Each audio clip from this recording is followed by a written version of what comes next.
No, I looked at the rain app. I think if anything it's not reaching here. Oh, amazing. We'll see. I'm not there, but thank you for worrying about my washing, especially when you just pre-wash some fabric. You're like, I will make this dress. Yeah. Have you got anything on the go sewing wise at the moment?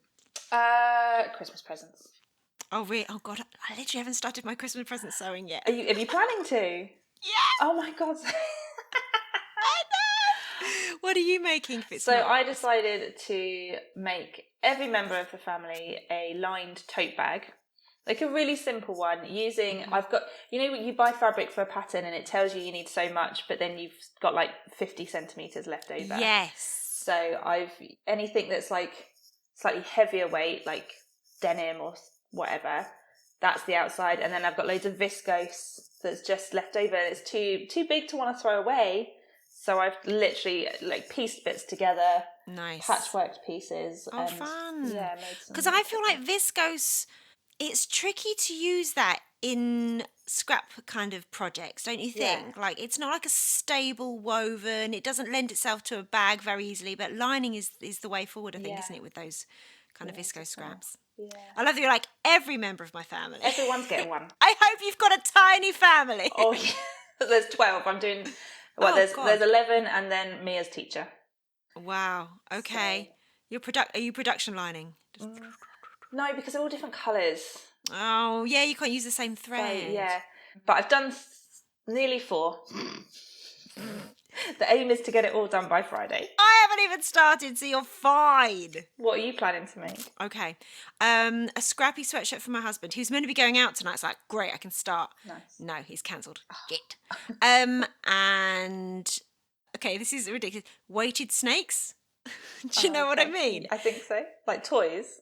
Kind of. I like, so basically we went to Brighton Museum last year and they had this kind of basket of like sensory toys and fidget toys and stuff for kind of neurodivergent people who were visiting the museum, I guess. And they had these like, they're kind of like draft excluders, snakes. Yeah. But they're heavy. I think they were probably filled with sand or something. Yeah. And you just kind of wear them around your neck. And my husband and my son were like, oh, this feels so nice. So I'm making him and my big kid a weighted snake. But I was like, what am I going to put in them? Like, I didn't want to buy sand. I thought it's silly. I ended up going to a hardware store and getting 3 meters of length of chain. Oh. Because it's like, well, that's going to be like evenly distributed. It's not good. Do you know what I mean? Yeah. Like, it's anyway. I have no idea what I'm doing. Okay. I bought the chain, and that's as far as I got. Like dried beans or lentils, or yeah, but they're big, and if I'm making 3 of them, that's a lot of lentils. That's a lot of lentils. And then what if they get a bit damp? I don't know. It's quite anyway. Yeah, anyway, well, welcome then, Hayley, to Check Your Thread. Can you please let us know who you are, where you are, and what fills your days? Yeah, so I'm Hayley. I'm known sort of as So Hayley Jane, and I run a online sewing community business for people who love sewing. And that's kind of what fills my days, to be honest, is chatting to the community in the forum, making, things to share. We do video tutorials as well, and just planning and, trying to make it amazing. Awesome. So we are going to be talking about stepping into the new year intentionally and avoiding overwhelm. So you got in touch with me with the idea of creating an episode about overwhelm and how it relates to our creative lives and beyond, I guess. And obviously, like sewing and creating, they're meant to be like an escape from a lot of the pressures that we feel in the rest of our busy lives. But yeah, also we end up feeling pretty pressured and overwhelmed in this area as well, don't we? Absolutely. I think comparison is a huge part of that. The phrase comparison is the thief of joy. And I think that is a huge part of it. So is that the main way that you see it kind of play out for makers? Like, what other ways have you seen it kind of play out for makers in our creative lives? Yeah, I think, we go online and it can be really easy to fall into the trap of thinking that everyone else is doing more or doing better. And I think it's important to remember that what you're consuming is what thousands of people are making, not just one person. And everyone's sharing, the highlights and things like that. So I think it can be really easy to fall into the trap of thinking, I need that because they've got that. And I'll be better if I have that thing as well. So you end up, buying more stuff, consuming more stuff, and it just becomes this huge overwhelm, and then you don't know what to do with it, you don't know what to make next, and it's just that decision fatigue sets in. Yeah, absolutely. So let's talk a bit more about kind of consumption and feeling overwhelmed, because like pretty much, like obviously every kind of hobby and pastime and passion that there is now, pretty much, there's like a big industry has risen up, hasn't it, to kind of cater to the needs of sewers. And also, as well, like not just our needs as well, also to kind of manufacture a sense of need as well. So you end up kind of buying more than you could ever possibly use. So with so much on offer, like I think it's really hard to navigate this industry and kind of everything that's available to us and to make sensible, like intentional choices. So as a maker yourself, have you ever felt, have you ever experienced like sewing related overwhelm and decision Oh, fatigue? yes, definitely. Especially for me in those sort of early days of running a business. It was fairly early-ish days of Instagram as well. And I just wanted to do it all. I wanted to make it all. I wanted to share it all, and get that dopamine hit of sharing something and people liking it. I know the likes and you get the lovely comments, and that's, Yeah. And it's lovely. yeah, it feels so nice. You feel like you're connecting with people as well, don't you? Yeah, you do. And it is really lovely until it becomes like an obsession. Oh, do you feel like that's where it was headed for you? Yes, 100%. And Instagram has changed a lot over the years. And I took multiple courses on how to use Instagram as a business, and it started off in those early days with the perfect flat lay, the perfectly curated grid, posting 2 or 3 times a day, to grow and grow and grow. And then stories came in, and there was another course about how to share your whole life on stories Oh, and wow. make it like your personal TV program. When do you actually do your business then? Exactly. It was like sharing what you're having for breakfast, sharing your daily Oh, wow. routines, share it, because people want to get to know you, and that's how they get to know you, and then they like you, and then they trust you. So I get it. But then, with Reels came in as well, and you've then got to follow the latest trending audio, and I started to feel a bit like a performing monkey. Yeah, but then as well, don't you find you start kind of moving about your day going, oh, would this look good if I took a photo of this? Yes. And then you're not actually like living your life. No, exactly. And I've got a daughter, she's 8, and I didn't want for her to constantly see me going, oh, I just need to share this thing, or, oh, Yeah. we're going somewhere pretty, let me just take a picture for the rest of the world to see. Nobody needs to see all of that, I don't think. And I definitely have started to value my privacy a little bit more as well. Right.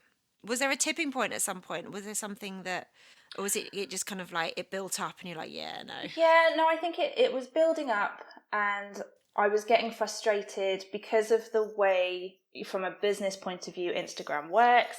I was like, well, no one's actually seeing anything that I'm making. I'm putting all this work into creating content.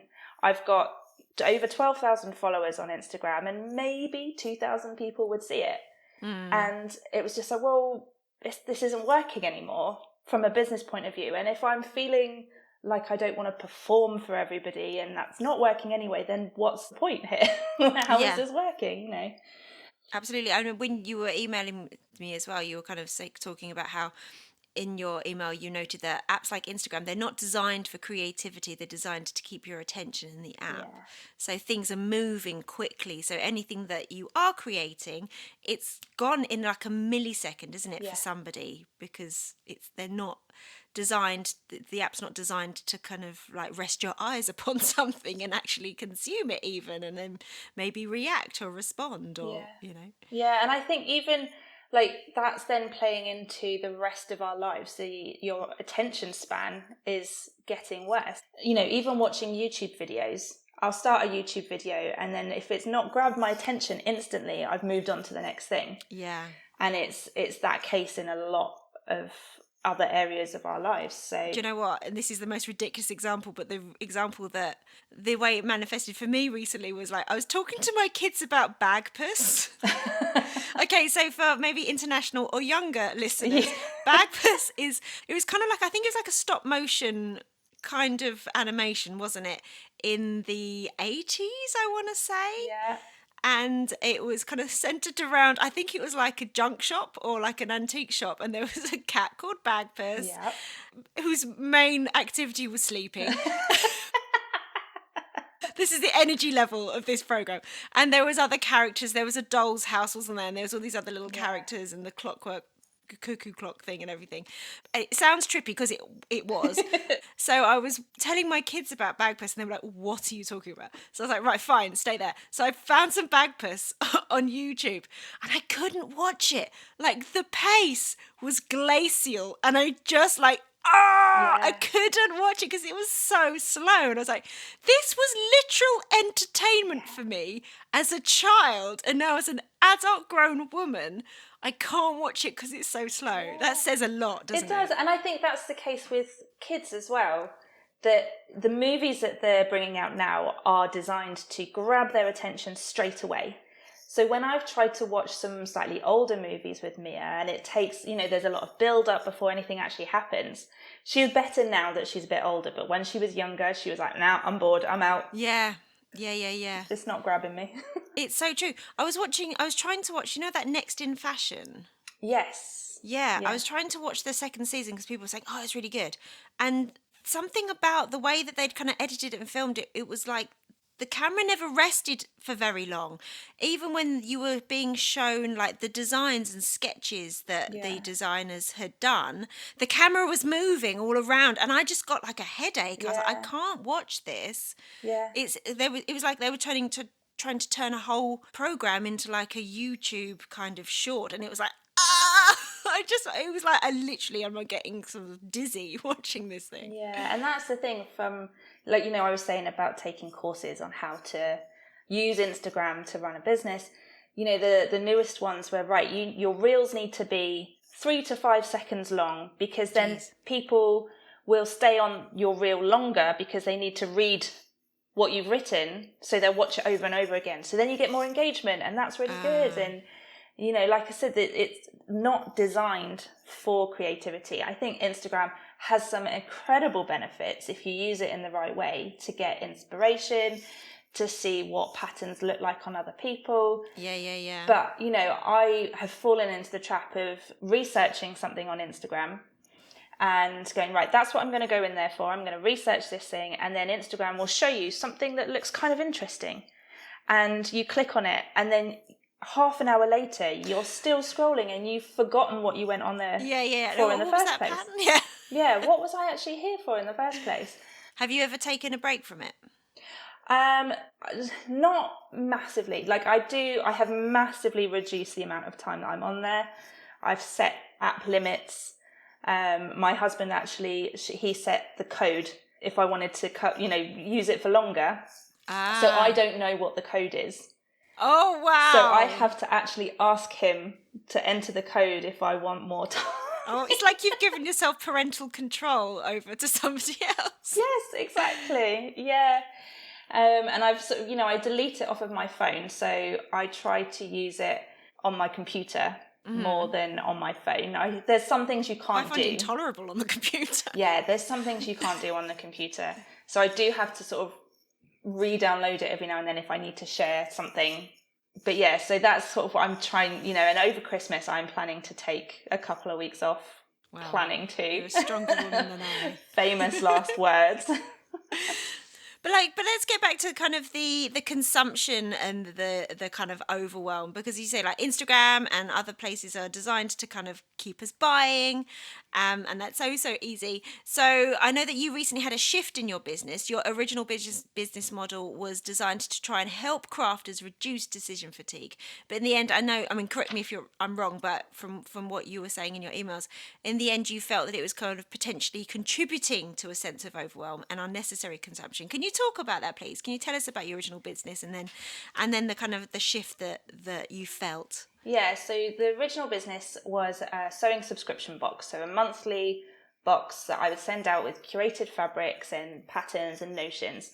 And the idea came from a totally different kind of overwhelm, where as a fairly new person to sewing, walking into a fabric shop and being confronted with a wall of amazing fabrics and then not knowing what on earth to choose, what was good quality, what was going to work for this particular pattern. So the original idea was to reduce that kind of overwhelm, and it worked really well. It was, people were really loving it. They, would message me and say, I never would have chosen this color. I've gotten stuck in a rut of the same patterns or the same colors and I just don't know what to choose next. And you've gotten me out of my comfort zone. And during COVID, it was a real lifeline for a lot of people because they were stuck up indoors, stuck at home. So when did you start the subscription box before? Yeah, I COVID? started in 2016. Right. Yeah, so 9 years ago. But over the last couple of years particularly, everyone is cutting back. Everyone is feeling the pinch.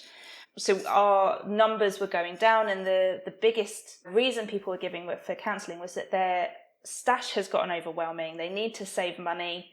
So I started to feel like part of a different problem. Right. And it became really hard to feel like I started to feel uncomfortable trying to sell this surprise box of fabric when people were already overwhelmed with the fabrics that they've got, already overwhelmed because they're constantly, everyone's trying to save money. People need to pay their rent. They need to buy petrol. Those things are what they need to do. So it started to feel kind of uncomfortable and really hard to sell. So you kind of lost faith in it a little bit. A little bit, yeah. I mean, I still loved it and I built up this amazing community and I really didn't want to let it go. Yeah, that must have been really tough. It was really hard, and it definitely took longer than I think it should have done for me to make that decision.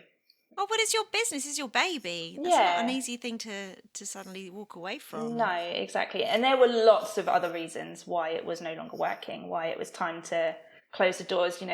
I themed every box. Every box had a different theme. And after 9 years, 12 boxes a month of trying to come up with theme ideas, I was kind of like, I don't think I've got any more in me. I'm spent. I'm out of themes. I can't think of anything else now. Like I said, everybody's cutting back, and then supplier costs were going up. Right. Yeah. Your margins are smaller. Margins were smaller because it was a subscription box. Everything had to fit within those margins. I couldn't just go, well, this one I'm going to make more expensive because that fabric is more expensive. Like on a fabric shop, you can price each individual fabric according to how much it costs you to buy. I couldn't do that. So the margins were getting smaller, and it was, just time. And I was getting overwhelmed, a whole different type of overwhelm. Sure. Small business overwhelm. Because also, if you're doing all that and doing all the promotion and all the admin and the accounts and blah, blah, blah. But being your whole own media empire as well. Exactly. And a mum. Yeah. That's a lot. So, wow. So did you start it before you had your daughter? Yeah. Wow. Yeah, a couple of years before she came along. And then I was running it from my house, from the, spare room, and then packing boxes in the lounge. Spatial overwhelm. Exactly. Those boxes took up a lot of space. I bet, yeah. And there were times where the lounge was completely covered. We didn't have a dining room. It was sort of lounge/dining room. Yeah. And I had to stop for the day to come back to the next day. So we were like, we're going to have to eat dinner in bed because there's nowhere else to go. There's no more room. There's no more room. So we then, got to this point where we were able to get a unit, and that was really lovely. And then the business grew, and we got the business grew a lot over COVID. So we got a bigger unit, and then, we'd committed to this unit space, and then the numbers started changing the wrong direction, and it was just constantly trying to make ends meet. Financial overwhelm. Yes, massively. So tough. So I guess in terms of your business, you were using was Instagram like your main form of kind of advertising and getting custom and interest? Yeah, you've fallen into this trap of Instagram or social media in general is the number one way to gain new customers, to nurture your current customers, your followers. And so I definitely spent a lot of time on Instagram. More, I would say I'm on there for research, and half the time I wasn't. Not really, not when you actually think about it. Yeah, especially in terms of return on investment as well. Yeah, exactly. Yeah, it's so easy though, isn't it? As you say, like I'm just gonna like see what this latest trend is and see how it pans out, and you're like, oh, that's 40 Yeah. minutes. I'm not gonna get back. Yeah, and then you get these trending, dances or trending audios, and you're then going, okay, I need to use this. How can I use this? How can I make this work?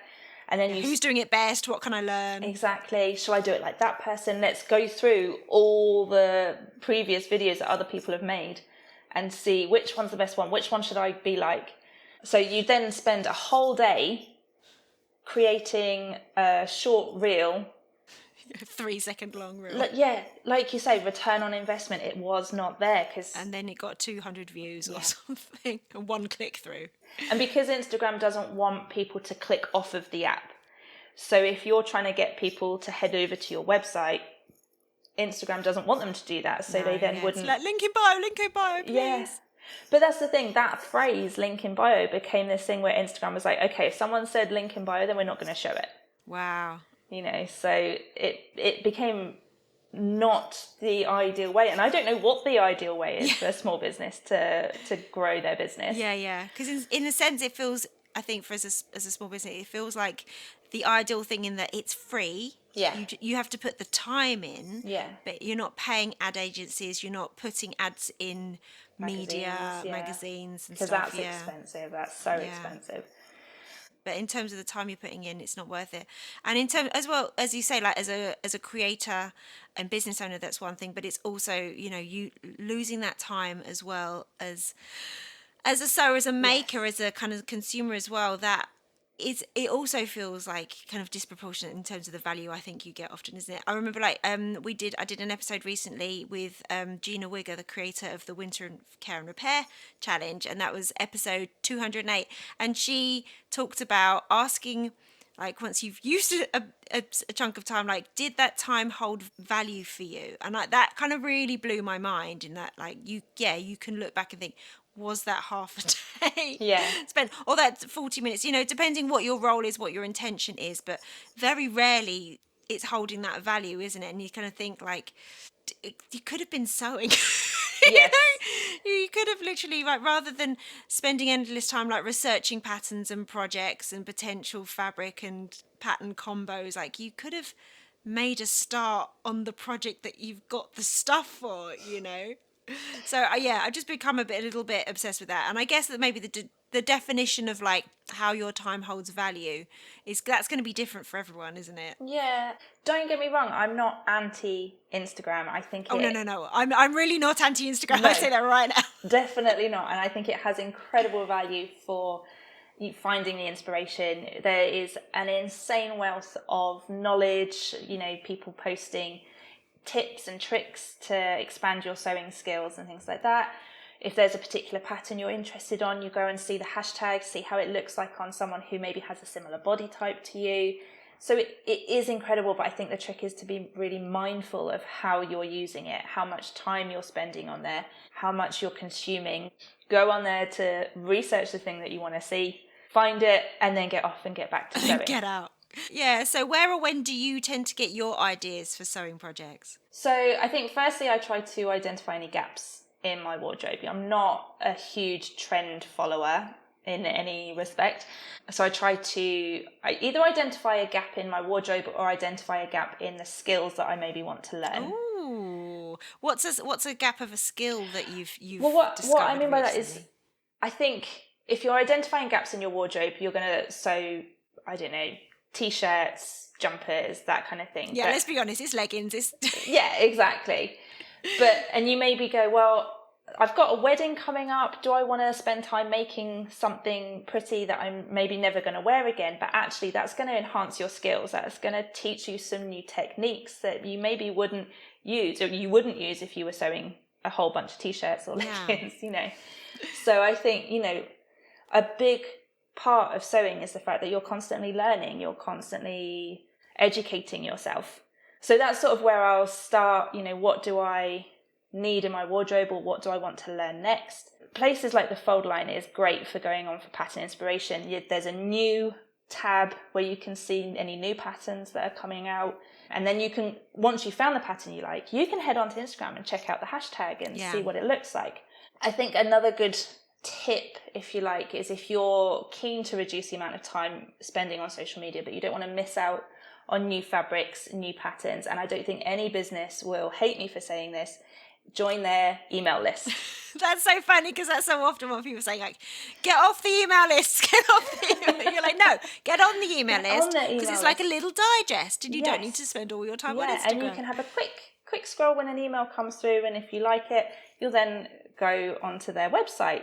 That's so funny. You're literally the only person I've ever heard that's like, subscribe to more mailing lists. Subscribe to mailing lists instead, because they then are going to send you stuff that's actually useful. Yeah. You know, that's actually interesting, that's nurturing, you know, that kind of thing. So... And you know the whole thing is an ad. You don't have to be wary of ads because this is an ad. I can accept it. Yes, exactly. Accept it for what it is. Yeah, and subscribe to your mailing list and my mailing list as well. Yes, absolutely. Awesome. So, like, as inherently creative people, like, how do we then? We've got these ideas and we've got these plans, and maybe we've bought the stuff already, maybe we haven't yet, but we're thinking about it. Like, how can we then? Because none of us have got endless time then for the actual sewing. Like, how do we narrow down all that and, like, figure out what the best use of our limited sewing time is? Have you got any ideas? Have you cracked the code? No. No, open to suggestions. Open to suggestions. You know, lists are always a good place to start, I think. Do you list digitally, analog? What's your techniques? I love writing lists. Yeah, I do love a good notepad and pen. Old school. Yeah, old school. My husband's constantly trying to show me different online apps that I can use for organising my thoughts. And you're like, have you seen a pen? Yes. Let me introduce you to a pen. But wait, which notepad is it in? There's hundreds of notepads. There's that. So I think I quite like to alternate quicker and easier patterns with slightly more in-depth educational patterns that are going to teach me something new. Educational patterns. What's an educational pattern that you've tackled recently or plan to? What have I? So earlier this year, I made a pair of jeans. Oh. And that's pretty educational. That's going to teach you how to sew a fly zip. A lot of people shy away from that. What pattern did you use? I used the Helen's Closet Falconer pants. I think is a really good beginner jeans. It's not a standard jeans pattern. It's a little bit simpler. I find Helen's Closet pattern instructions really good as well. They're so good, and they're literally the best fly zip instructions. Because we used it so we've got the pattern club. It's Ready, Set, Go. We'll get to in a minute. So we used that pattern. And a lot of my members were like, those fly zipper instructions were the best I have ever seen. Oh, amazing. Yeah, so that's really good. I think any technique that you've not tackled yet, maybe shirring, maybe even French seams, you know, anything like that is an educational pattern. Yeah, I recently did some sampling in silk satin. Oh, yes. It's going to be a while until I touch silk satin again, let me tell you. Yes, absolutely. That's the other thing, technical fabrics, different types of fabrics that you've not... I swear, every time I put it down, it slid off the table. Like, yes. Even when it wasn't near the edge of the table, somehow it would defy physics and find a way to slip off the freaking table. Yeah, that pushed me for sure. Yes. Yeah, tricky fabrics are definitely one that you need to take a break from every now and then.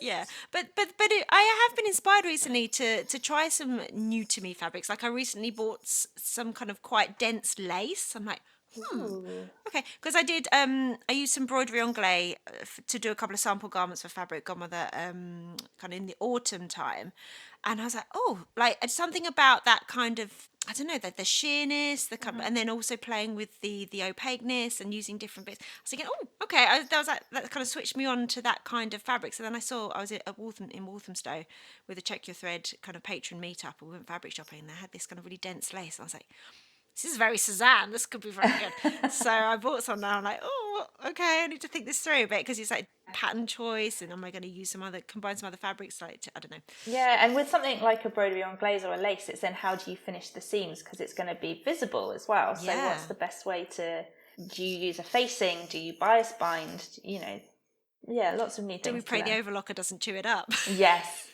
Yeah, especially if it's a broderie anglaise, there's lots of those little holes. but Yeah, yeah, it can yeah. be tricky. Yeah. I'll report back. Okay.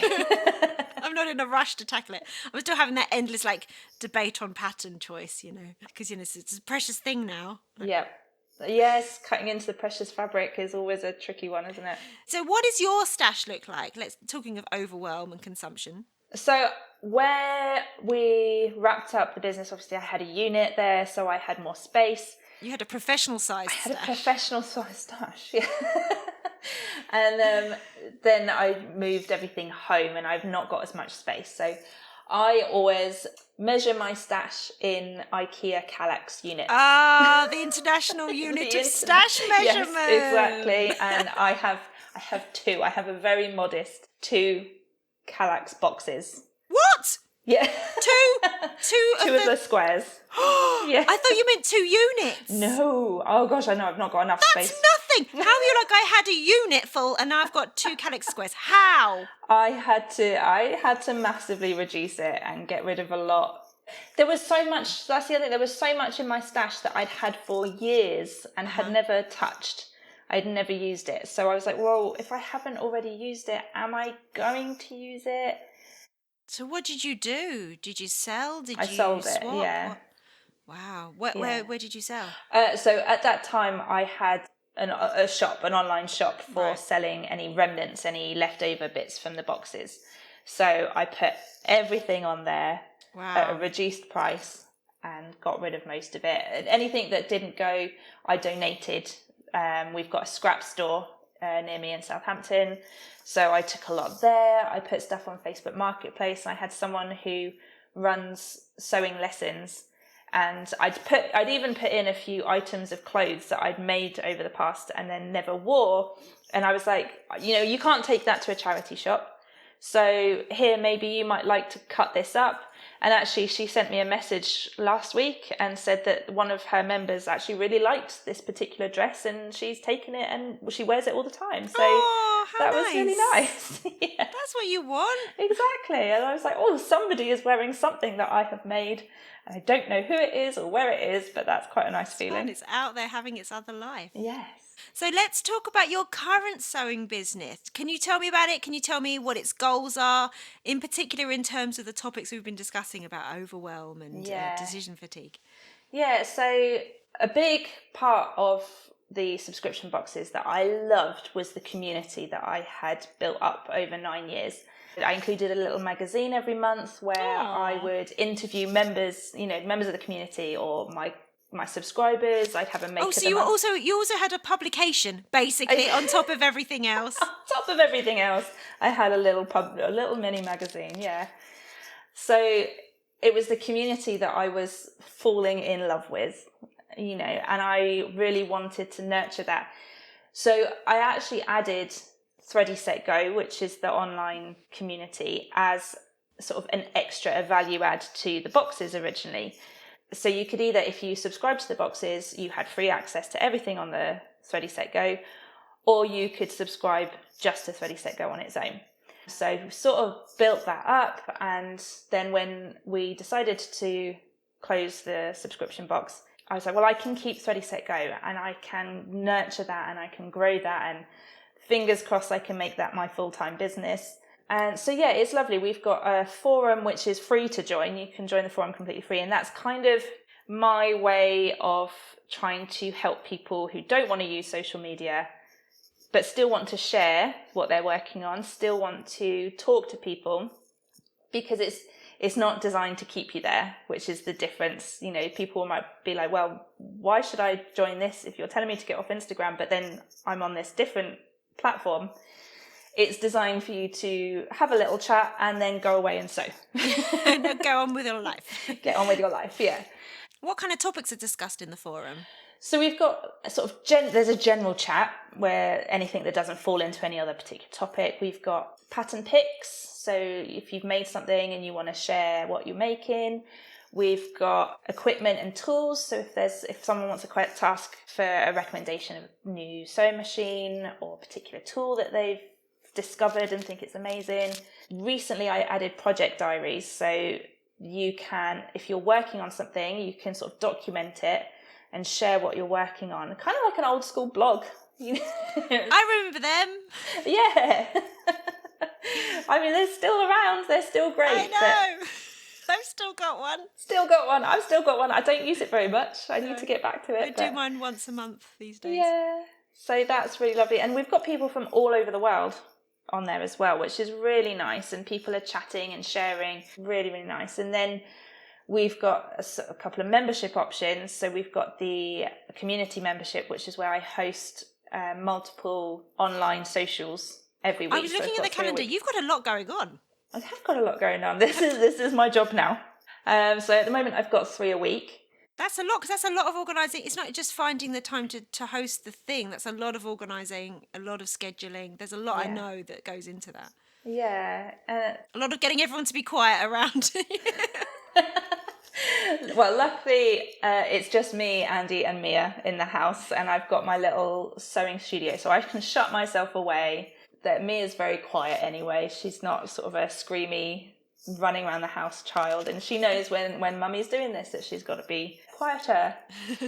Quieter than her already quiet self. Yes, exactly. But it's so lovely. So it's 2 hours of sewing and chatting and giggling, and we don't just talk about sewing. The conversation can go in all kinds of directions that I was never expecting, to be honest.